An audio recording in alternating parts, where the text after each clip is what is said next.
Hello friends, कैसे हैं आप सभी। आई होप सभी अच्छे से होंगे और अपनी तैयारी में लगे हुए होंगे। जैसा कि आप सभी जानते हैं, अब से पहले भी हम आप सभी के लिए AIB-19 के पर्पस से, क्योंकि अपकमिंग 22 दिसंबर को जो सबसे पहला भी एग्ज़ाम है सामने, उन कैंडिडेट्स के लिए है जो AIB-19 दे रहे हैं, चाहे पहली बार दे रहे हो, चाहे AIB-18 में असफल हुए हो। तो यदि आप जो चाहते हैं ये है कि हम इस बार AIB-19 को निकाल लें, तो लास्ट तक हमारी इस वीडियो को देखना ना भूलें। साथ ही साथ यदि आपने हमारे चैनल को सब्सक्राइब नहीं किया है तो प्लीज़ हमारे चैनल को सब्सक्राइब करिए, ताकि आपको इसी प्रकार की वीडियोस का नोटिफिकेशन मिलता रहे। तो शुरुआत करते हैं आज की वीडियो की। आज की हमारी जो वीडियो है कॉन्स्टिट्यूशन से संबंधित ही है। हम पहले भी कॉन्स्टिट्यूशन से संबंधित वीडियोस ला चुके हैं। तो आज की वीडियो का पहला क्वेश्चन है कि निम्नलिखित में से कौन सा जो विधेयक है, ठीक है, वो सेट बजट के साथ संसद में प्रस्तुत किया जाता है। तो पहले हमसे क्या पूछा गया है कि उस विधेयक, उस बिल के बारे में पूछ रहे हैं जो क्या हो रहा है, संसद में प्रस्तुत किया जाता है। तो सबसे पहले हमारे सामने देखिए 4 ऑप्शन है। पहला है कि प्रत्यक्ष टैक्स विधेयक और अप्रत्यक्ष टैक्स विधेयक जो होता है, डायरेक्ट इनडायरेक्ट होता है। सेकेंड है हमारा आकस्मिक विधेयक और विनियोग विधेयक। फिर है वित्त विधेयक और विनियोग विधेयक। और डी ऑप्शन है वित्त विधेयक और आकस्मिक विधेयक। तो सिंपल सी बात है, देखिए यहाँ पर संसद में प्रस्तुत किया जाने वाला जो विधेयक का है बजट के संबंध में, तो वो वित्त विधेयक और विनियोग विधेयक है। ठीक है, यानी कि बजट के संबंध में सेट बजट, यानी कि दोनों साथ एक साथ पारित किए जाते हैं पार्लियामेंट में। तो वित्त विधेयक और विनियोग विधेयक है जो कि बजट से रिलेटेड है। राइट आंसर होगा सी। नेक्स्ट क्वेश्चन आता है हमारा क्वेश्चन नंबर 2।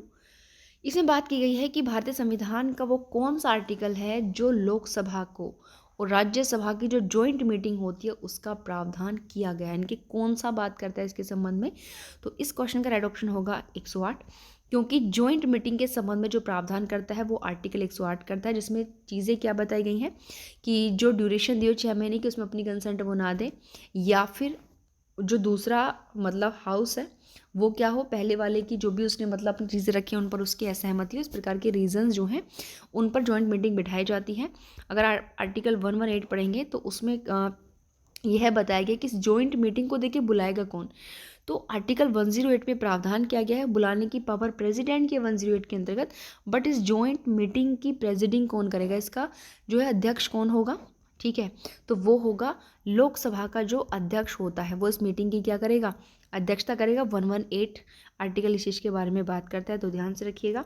नेक्स्ट क्वेश्चन है आज की वीडियो का, भारतीय संविधान का आर्टिकल 14 जो है वो निम्नलिखित पर प्रतिबंध नहीं लगाता। ध्यान रखिएगा, नोट वर्ड यूज हुआ आर्टिकल 14, जो हमें जो हमें राइट क्या दे रहा है, राइट टू इक्वलिटी समक्ष दे रहा है। किसके समक्ष भाई, आर्टिकल 14 अगर हम बात करेंगे तो विधि के समक्ष समानता की बात करता है। इसमें 2 पदावलियां यूज हुई हैं, 2 सेंटेंस यूज हुए हैं, विधि के समक्ष समानता और विधि के समक्ष संरक्षण की बात की गई है। तो ये कह रहे हैं कि किस पर ये रेस्ट्रिक्शन नहीं लगा रहा। तो देखिए, जो उचित वर्गीकरण है उस पर प्रतिबंध नहीं लगाता, बिल्कुल ठीक है। बाकी ये जो है वर्ग विधान पर, व्यक्ति विशेष को अगर आप स्पेशल रेमेडीज दे रहे हो, असमान लोग हैं बट उनके साथ समान व्यवहार कर रहे हो, तो ये चीज़ें नहीं है इसके अंतर्गत, इन पर ये रेस्ट्रिक्शन लगा रहा है। बट अगर आप उचित वर्गीकरण कर रहे हो, ठीक है, यानी कि समान लोगों के साथ समान व्यवहार करो, सबके लिए समान लॉज बनाओ, किसी के लिए स्पेशल रेमेडीज नहीं है, वर्ग विधान को भी प्रतिषेध कर रहा है। थर्ड ऑप्शन होगा डी। नेक्स्ट है क्वेश्चन नंबर 4। निम्नलिखित में से किस केस में सुप्रीम कोर्ट ने कहा कि जुडिशियल रिव्यू, न्यायिक समीक्षा, कॉन्स्टिट्यूशन का बेसिक स्ट्रक्चर है। ठीक है, तो देखिए कौन से वो चीज़ें हैं हमारे कॉन्स्टिट्यूशन के अंदर जो कि किस में आएंगी, आपके बेसिक स्ट्रक्चर में आएंगी। यह तो बताता है केशवानंद भारती बनाम केरल राज्य का केस 1973 का। बट यहाँ पर बात की गई जुडिशियल रिव्यू की, कि जुडिशियल रिव्यू भी जो है वो हमारे कॉन्स्टिट्यूशन का बेसिक स्ट्रक्चर है। तो यह जो बात कही गई थी यह DL चंद्र कुमार बनाम भारत संघ के केस में की गई, बहुत लीडिंग इंपॉर्टेंट केस है, ध्यान रखिएगा। DL चंद्र कुमार बनाम भारत संघ, जिसमें कहा था कि जुडिशियल रिव्यू संविधान का बेसिक स्ट्रक्चर है। जुडिशियल रिव्यू क्या होता है, जो कि लेजिस्लेटिव विधायिका द्वारा जो कानून बनाए जाते हैं, क्या वो कानून हमारे जो पार्ट 3 के अंतर्गत फंडामेंटल राइट्स हैं उनका वोल्युएशन तो नहीं कर रहे हैं। इस चीज़ को देखने की, इस चीज़ को रिव्यू करने की जो पावर है वो जुडिशियल रिव्यू कहलाती है, सुप्रीम कोर्ट की, हाई कोर्ट की। तो फिर जुडिशियल रिव्यू का प्रावधान कहाँ पर है? तो हम आपको बता दें कि आर्टिकल 13 जो है वो जुडिशियल रिव्यू के संबंध में प्रावधान करता है, क्योंकि वही तो बताता है कि संविधान से पहले की विधियाँ और संविधान से बाद की विधियाँ। तो संविधान से पहले की जो विधियाँ होंगी भाई, वो उस मात्रा तक शून्य घोषित हो जाएंगी जहाँ तक वो हमारे फंडामेंटल राइट्स का उल्लंघन कर रही हैं। और अगर संविधान लागू होने के बाद इनके संविधानोत्तर आप कोई ऐसा कानून बना रहे हो जो फंडामेंटल राइट्स का वोल्युएशन करे, तो वो उस मात्रा तक शून्य हो जाएंगे। तो क्या हुआ भाई, हमारा जो एक कानून है मौलिक अधिकारों के अगेंस्ट है, उनका वोल्युएशन कर रहा है, इस चीज़ का पुनर्वलोकन ही तो करेगा। तो वही जुडिशियल रिव्यू पावर दी हुई है। तो जुडिशियल रिव्यू के संबंध में प्रावधान आर्टिकल 13 में है, बट हमारा जो सुप्रीम कोर्ट है, जो हाई कोर्ट है, उनको कहाँ कहाँ पावर दी है कि वो किस आर्टिकल का यूज़ करके जुडिशियल रिव्यू कर सकते हैं। तो सुप्रीम कोर्ट देखिए आर्टिकल 32 का यूज़ करेगा एंड हाई कोर्ट जो है 226 का यूज़ करेगा। तो ये जुडिशियल रिव्यू को बेसिक स्ट्रक्चर की कैटेगरी में हमारा DL चंद्र कुमार बना भारत संघ के केस में। नेक्स्ट क्वेश्चन है, कौन सा मामला जो था, इनमें से वो कौन सा केस है जो कन्या भ्रूण हत्या के खिलाफ कानून के इम्प्लीमेंटेशन से संबंधित है? Sorry everyone. तो ये पूछ रहे हैं, उस केस के बारे में पूछ रहे हैं जिसमें कन्या भ्रूण हत्या के खिलाफ कानून को इम्प्लीमेंट किया गया था। तो यहाँ पर देखिए राइट ऑप्शन होगा सी वाला। चाहत बनाम UOI यूनियन ऑफ इंडिया का जो केस था उसमें कन्या भ्रूण हत्या के खिलाफ कानून को इम्प्लीमेंट किया गया। तो ध्यान रखिएगा, कन्या भ्रूण हत्या के इम्प्लीमेंटेशन से संबंध केस आपका चाहत बनाम यूनियन ऑफ इंडिया का मोस्ट इंपोर्टेंट केस है, क्योंकि मैं पहले भी वीडियोस में आप लोगों को बता चुकी हूँ कि AIB 19 के अंतर्गत, AIB 19 तो अभी अपकमिंग है, बट AIB के अंदर जो मोस्ट इंपॉर्टेंट सबसे ज़्यादा जो यहाँ पर वेटेज रहता है वो केस लॉस का रहता है।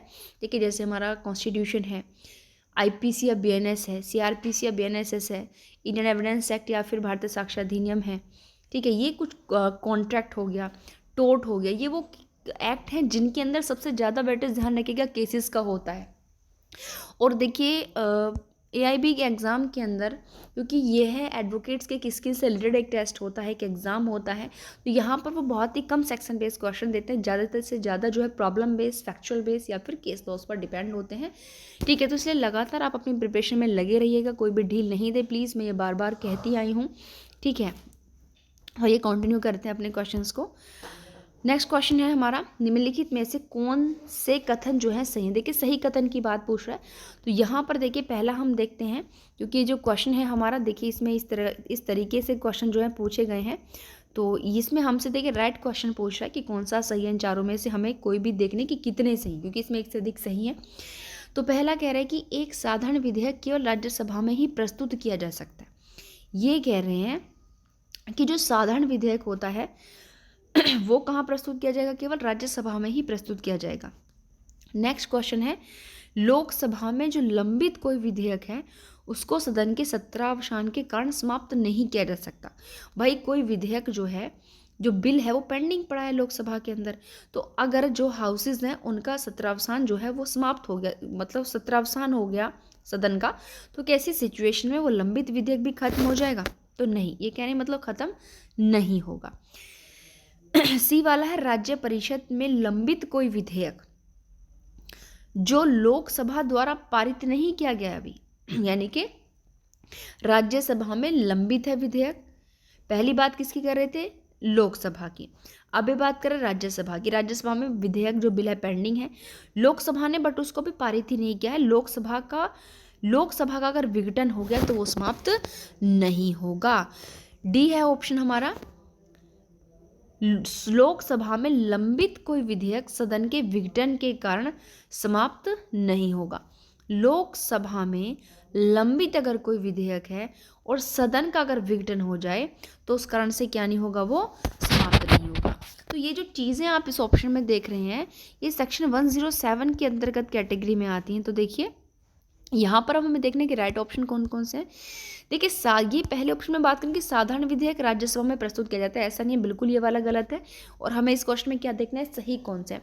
तो ए वाला हमारा रिमूव हो गया। तो यहाँ देखिए ए, और जो हमारा ए ऑप्शन है उसमें ए दे रखा है, तो इसका मतलब ये बिल्कुल होगा नहीं, क्योंकि इसमें ए को ही राइट माना है। तो ये हमारा रिमूव हो गया। नेक्स्ट क्वेश्चन है, लोकसभा में लंबित जो विधेयक है वो सदन के सत्रावसान के कारण समाप्त नहीं होगा, तो बिल्कुल राइट ऑप्शन है। तो इसके अलावा देखते हैं क्या और भी राइट ऑप्शन है। देखिए, अगर राज्यसभा में लंबित विधेयक है तो बिल्कुल हमारा सी आंसर भी बिल्कुल सही, बट यार डी हमारा गलत है। तो हम देखेंगे कि बी और सी यानी कि ख और ग किसके अंतर्गत राइट है, वो हमारा राइट होगा ख और ग यानी कि बी और सी। तो देखिए बी और सी हमारे बी ऑप्शन में से हैं, तो इसका मतलब इसमें हमारा राइट ऑप्शन होगा बी। ध्यान से सुनिएगा। नेक्स्ट क्वेश्चन है, निम्नलिखित में से कौन सा मामला संसदीय विशेषाधिकारों से संबंधित नहीं है। नहीं है पूछे, ध्यान रखिएगा कि वो कौन सा मामला है जो संसदीय विशेषाधिकारों से संबंधित नहीं है। ठीक है, पहला, अब यहाँ पर देखिए हमारा जो संसदीय विशेषाधिकारों से संबंधित केस नहीं वो है तमिलनाडु राज्य बनाम के श्याम सुंदर। तो अब यहाँ पर आपके लिए बेनिफिशियल बात है क्या, देखिए अब आप यहाँ पर ये भी लिख सकते हैं कि ए यानी कि ये ए देखिए ऑप्शन की बात की गई है, MSM शर्मा बनाम श्री कृष्ण सिन्हा, कर्नाटक राज्य बनाम भारत संघ, जतीश चंद्र घोष बनाम हरिशादन मुखर्जी के जो तीनों केसेस हैं ये पार्लियामेंट के प्रिविलेज पावर से संबंधित हैं। ठीक है कौन सा नहीं, तमिलनाडु राज्य बनाम के श्याम सुंदर। यहाँ से दो क्वेश्चन आप लोगों के बन रहे हैं, बेशक अगर आप इसमें एक ही देख पा रहे हो, बट यहाँ पर दो बन रहे हैं। इससे आपको ये भी पता चला कि कौन से इसके अंतर्गत आते हैं। आर्टिकल 352 जिसमें आपातकाल के संबंध में बात की गई है, तो ये कह रहे हैं कि प्रत्येक घोषणा संसद के प्रत्येक सदन के समक्ष रखी जाएगी 1 महीने के भीतर, 2 महीने के भीतर, 6 महीने के भीतर या फिर 6 सप्ताह के भीतर। तो सिंपल सी बात है 352 के अंतर्गत जो ड्यूरेशन है ये 1 महीने की दी हुई है। ठीक है, और बट देखिए ये अनलिमिटेड रहता है। आपातकाल 352 के अंतर्गत है। ठीक है, युद्ध, भारी आक्रमण या सशस्त्र विद्रोह के आधारित 3 ग्राउंड्स दिए हुए हैं। तो ऐसी स्थिति में अगर जो राष्ट्रपति अगर उसे इस प्रकार की आशंका होती है, समाधान हो जाता है कि मतलब इस प्रकार की सिचुएशन अराइज होने वाली है, तो वो क्या करा सकता है, आपातकाल घोषित कर सकता है। 1962 में भारत में सबसे पहले आपातकाल घोषित किया गया था। ठीक है, 356 जो है वो असंवैधानिक तंत्र के विफल होने पर है। संवैधानिक तंत्र के जो मतलब राज्य कॉन्स्टिट्यूशन के रूल्स के अकॉर्डिंग नहीं चलता, तो वहाँ पर जो गवर्नर होता है स्टेट का, वो राष्ट्रपति को रिपोर्ट भेजेगा, राष्ट्रपति उसके अकॉर्डिंग उस राज्य में क्या है राष्ट्रपति शासन लगा देगा। और सबसे पहले देखिए जो है पंजाब में लगा था 356 राष्ट्रपति शासन, बट अगर हम सबसे ज़्यादा बार देखें तो उत्तर प्रदेश में लगा। सबसे पहली बार पंजाब में लगा था, बट सर्वाधिक अगर टाइम्स के अकॉर्डिंग देखें नंबर ऑफ टाइम्स तो किस में लगा है, यूपी में लगा है। और 360 जो कि वित्तीय आपातकाल की बात करता है, अब तक भारत में नहीं लगा। I hope I think in future कभी भी इंडिया में इस प्रकार का आपातकाल नहीं लगना चाहिए। ठीक है, तो देखिए इसमें क्या है, अगर हम इसकी लिमिट देखें कि भी जब राष्ट्रपति ने इसकी घोषणा की तो कितने समय के अंदर इसको फिर संसद के दोनों सदनों के समक्ष रखा जाएगा, तो 1 महीने के अंदर अंदर इसको रखना पड़ेगा। इस प्रकार से इसकी फिर लिमिट जो है बढ़ती जाती है। तो इसकी अनलिमिटेड जो है लिमिट रहती है, कोई टाइम पीरियड नहीं रहता। बट 356 में जब आप ये चीज़ें देखेंगे तो 2 मंथ्स की ड्यूरेशन है, 1 महीने की 352 के अंतर्गत दी हुई है। नेक्स्ट क्वेश्चन है हमारा जो 44वां संविधान संशोधन 1978 में किया गया था। ठीक है, कब हुआ था, 1978 में। इसमें क्या पूछा है, संशोधित अनुच्छेद यानी कि इसमें कौन से आर्टिकल को जो है अमेंड किया गया था, 32 को। तो सिंपल आप यहाँ पर देख पा रहे होंगे, यहाँ पर 300A राइट टू प्रॉपर्टी का जो हमारा फंडामेंटल राइट्स था उसको हटा दिया और उसको क्या बना दिया, कानूनी अधिकार बना दिया 300A के अंतर्गत। ठीक है, फंडामेंटल राइट से हटा दिया। मोस्ट इंपॉर्टेंट है जो 42nd अमेंडमेंट एक्ट 1976 को होता है, सो मनी कॉन्स्टिट्यूशन भी कहते हैं, क्योंकि बहुत सारे सेक्शंस के अंदर इस संशोधन के अंतर्गत संशोधन किया गया था। ठीक है, आगे इस क्वेश्चन में हमसे पूछा जा रहा है आज की वीडियो का लास्ट क्वेश्चन है हमारा ये, संविधान में कुछ संशोधनों को अनुमोदित करने के लिए कितने राज्यों की आवश्यकता होती है। तो ये कह रहे हैं कि संविधान में कुछ ऐसे संशोधन हैं जिनको अप्रूवल करने के लिए कितने राज्यों की ज़रूरत होती है। तो संख्या के आधे से कम नहीं होनी चाहिए, यानी कि अगर 28 स्टेट्स हमारे यहाँ पर हैं तो 14 राज्यों की परमिशन होनी चाहिए, अप्रूवल होना चाहिए, उससे कम में नहीं। ये क्या आते हैं जो स्पेशल के बाद स्पेशल, यानी कि 3 प्रकार का संशोधन होता है हमारे कॉन्स्टिट्यूशन के अंतर्गत। मेनली पावर 368 के अंतर्गत दी गई है संशोधन की। उसके बाद बट क्या होता है कि 3 प्रकार का संशोधन है, साधारण होगा। ठीक है, कौन सा होगा, साधारण होगा। उसके बाद विशेष बहुमत वाला होता है। फिर तीसरा होता है विशेष बहुमत के साथ साथ क्या होगा, आधे से अधिक यानी कि राज्यों के क्या होना चाहिए, अनुमोदन होना चाहिए। तो वही कह रहे कि जहाँ पर राज्यों की आवश्यकता होती है वहाँ पर कितने राज्यों की होनी चाहिए, तो संख्या जितनी भी काउंटिंग है उसके आधे से कम नहीं होगा, आधे से ज़्यादा होना चाहिए। राइट ऑप्शन होगा इसका ए। तो आई होप ये वीडियो आप सभी को पसंद आई होगी, तो प्लीज़ वीडियो को ज़्यादा से ज़्यादा शेयर करें। धन्यवाद।